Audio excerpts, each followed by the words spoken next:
Kita beralih ke informasi lainnya, pemirsa. Sidang pra-peradilan Roy Suryo terkait kasus ijazah Presiden ke-7 RI Joko Widodo kembali digelar hari ini. Agenda sidang penyerahan kesimpulan dari kubu pemohon maupun termohon.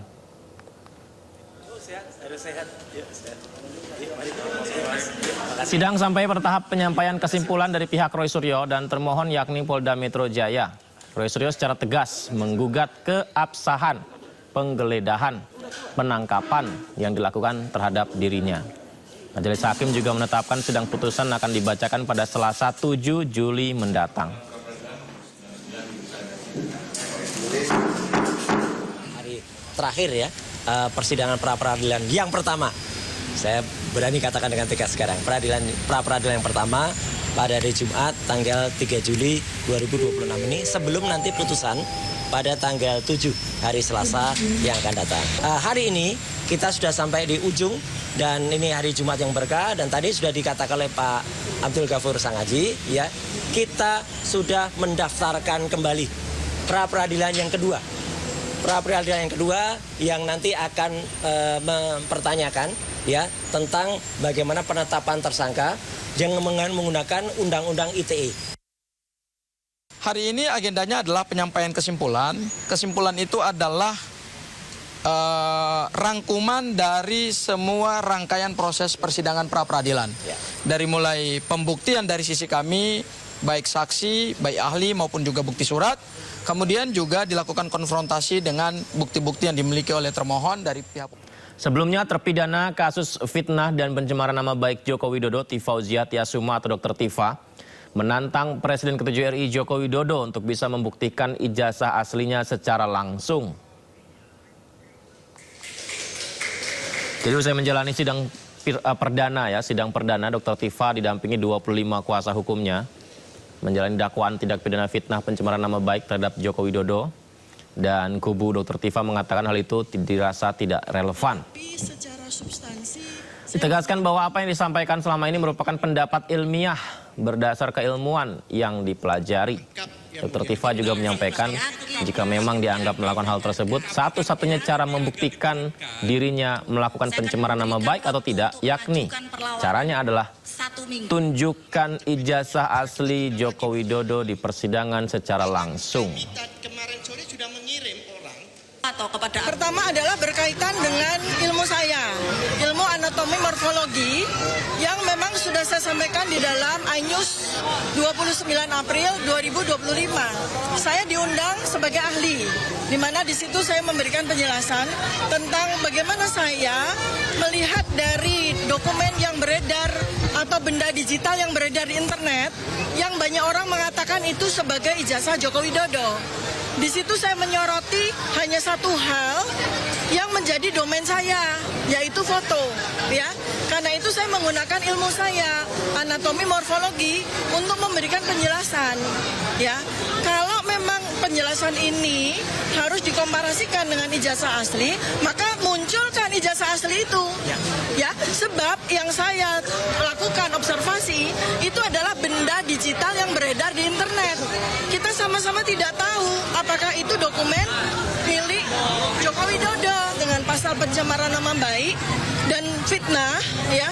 Itu tolong dibuktikan dulu di mana saya melakukan pencemaran nama baik, di mana saya melakukan fitnah. Karena yang saya bicarakan yang menjadi objek kajian saya, yang menjadi objek observasi saya itu benda digital yang beredar di internet. Ya, jadi bagaimana caranya agar Pak Joko Widodo itu membuktikan bahwa saya melakukan pencemaran nama baik, bahwa saya telah memfitnah, maka Pak Joko Widodo wajib untuk menunjukkan ijazah aslinya, bukan di sidang, bukan hanya di sidang, tapi juga di publik. Oleh karena itu, karena ini adalah delik aduan juga, pencemaran nama baik dan fitnah, maka Pak Joko Widodo mutlak wajib hukumnya hadir di persidangan. Dan sedikitnya ada 21 adegan proses rekonstruksi kasus dugaan penyekapan dan penganiayaan berat terhadap seorang perempuan berinisial YT yang dilakukan tersangka Taufik Hidayat. Rekonstruksi melibatkan 6 tempat kejadian perkara dan dihadiri petugas Direktorat PPA Polda Jawa Barat, Jaksa Penuntut Umum serta kuasa hukum kedua belah pihak.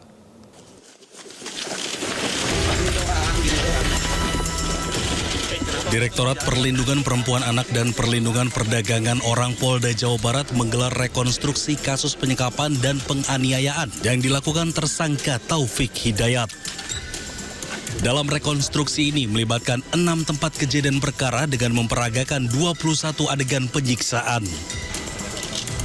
Tersangka memperagakan penyiksaan menggunakan bangku, helm, hingga benda tajam. Bahkan di TKP terakhir, tersangka berusaha mengobati korban karena takut korban meninggal dunia. Diharapkan usai dilakukannya proses rekonstruksi ini, penyidik Polda Jawa Barat bisa mengirimkan berkas tahap 1 kepada pihak Kejaksaan Tinggi Jawa Barat. Kemudian setelah rekonstruksi juga kami masih diskusi juga dengan teman-teman penyidik. Saya harap barangkali dalam tidak waktu yang lama penyidikan ini bisa kemudian dilanjutkan dengan pengiriman berkas tahap 1 kepada kami Kejaksaan sebagai jaksa peneliti untuk barangkali sama-sama lagi nanti kami jaksa peneliti dengan penyidik untuk berkoordinasi dan mendiskusikan jalan seperti itu. Sebelumnya penyidik juga sudah meminta keterangan tambahan dari korban. Total 25 saksi sudah diperiksa termasuk korban dan saksi ahli. Selain kasus penyekapan dan penyiksaan sadis, Polda Jawa Barat ternyata juga menerima laporan perampasan motor dengan Taufik Hidayat sebagai terlapor. Perampasan motor terjadi saat Taufik Hidayat bekerja sebagai penagih utang. Dari Kota Bandung, Jawa Barat, Yuan Pangestu, iNews melaporkan. Ternyata tidak hanya YT, pemirsa, korban kekerasan seksual yang dilakukan Taufik Hidayat. Dan ada dugaan bisa saja bertambah. Ini peristiwa masih di Bandung, Jawa Barat. Pihak kepolisian masih melakukan penyelidikan terkait laporan korban pada tahun 2024.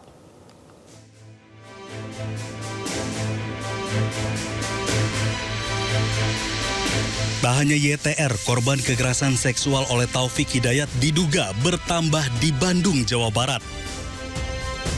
Korban merupakan seorang mahasiswi berinisial SA yang terjadi pada tahun 2024. Kekerasan seksual ini juga sudah dilaporkan ke pihak kepolisian.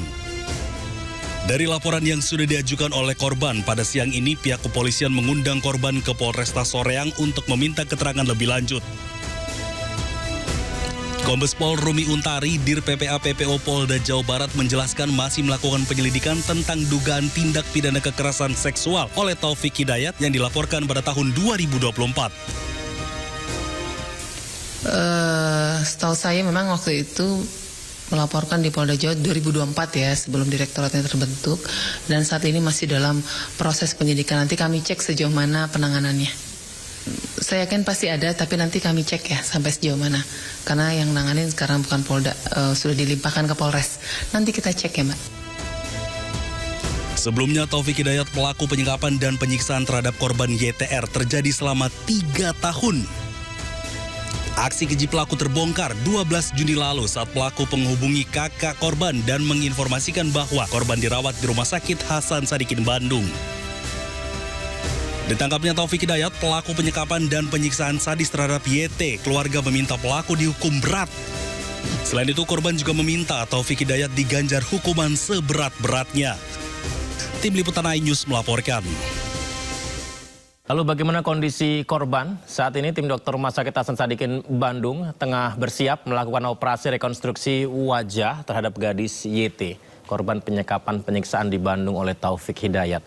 Tim medis targetkan operasi rekonstruksi wajah itu dapat dimulai beberapa pekan ke depan setelah kondisi YT dinyatakan stabil terlebih dahulu.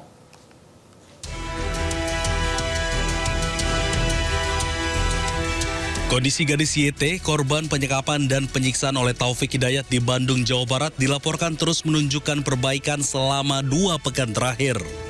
Meski demikian, Rumah Sakit Hasan Sadikin Bandung saat ini belum dapat melakukan operasi rekonstruksi wajah lantaran masih memprioritaskan penanganan infeksi yang belum sepenuhnya pulih. Tim dokter juga mewaspadai risiko komplikasi serius termasuk sepsis akibat infeksi berat yang dialami korban.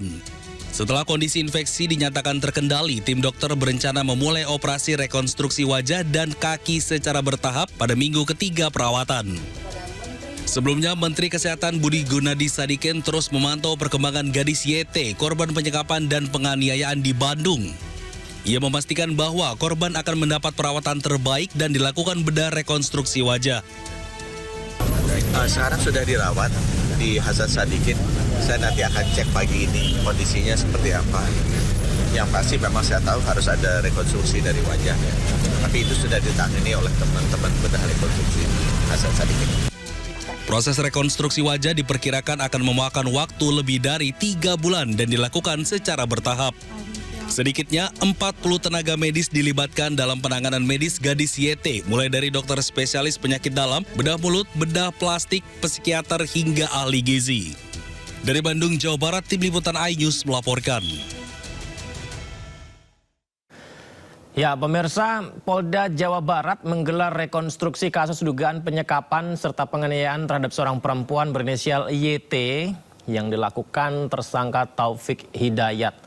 Ini rekonstruksinya menampilkan ada 21 adegan, melibatkan tidak hanya satu tempat. Yang kita tahu kan satu tempat ya, tapi ternyata ada 6 TKP, 6 tempat kejadian perkara.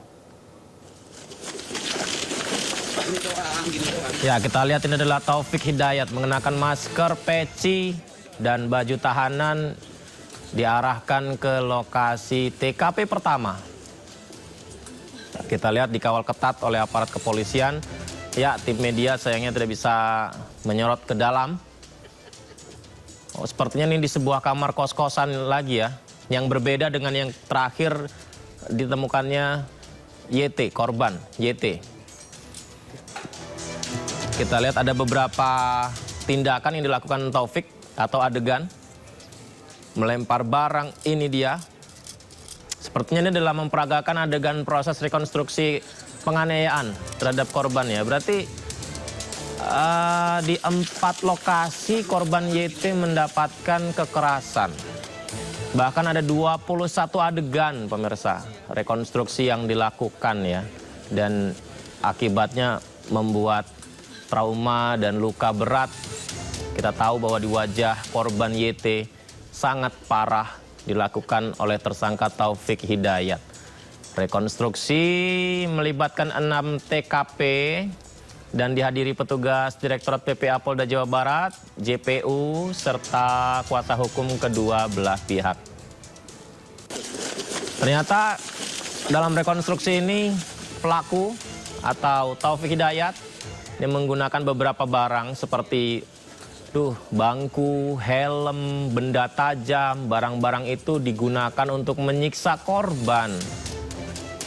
Dan ternyata juga ada dugaan kekerasan seksual. Potensi tentang dugaan kekerasan seksual juga masih didalami oleh petugas kepolisian.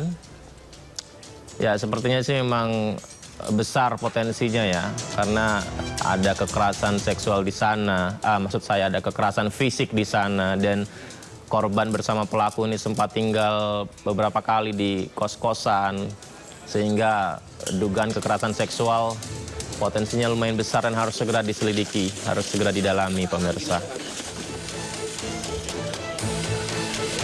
Ya, polisi juga meminta keterangan tambahan dari sejumlah saksi, terutama juga dari pelaku Taufik Hidayat mengenai kronologis dan juga peristiwa lengkapnya pemirsa.